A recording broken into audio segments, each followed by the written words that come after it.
Did you know that if you are a pensioner in Australia, you face an extra tax compared to everyone else? It's a tax that's built into the very pension that you receive. This is because in Australia, the age pension is means tested. It's restricted to those with a limited income or assets. Every Australian over 67 is entitled to a pension, but if you continue to earn an income, the pension you receive is reduced. It's withdrawn at a rate of 50 cents for every dollar that you earn above a threshold. If your income is high enough, it can be reduced to zero. That rate, 50 cents in the dollar, is known as the taper rate, and it's an important part of our pension system. It helps to ensure that on the one hand, the pension is targeted at the people that need it most, while on the other, keeping the cost of the pension down. But it is effectively a tax. If you want to earn income as a pensioner, the government will tax your pension. And if it is a tax, it's a very high one. 50 cents in the dollar.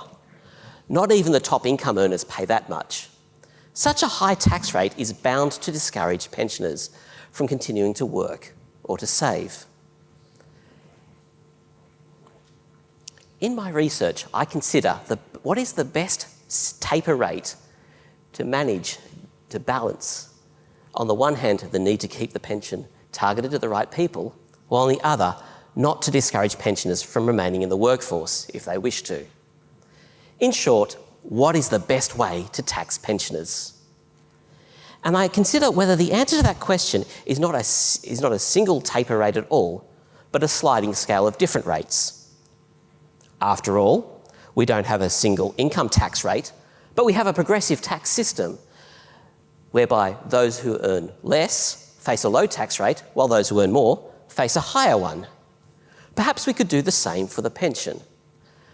Those pensioners that don't earn any additional income or earn very little could face a low taper rate, while those who earn more, higher income could face a higher taper rate.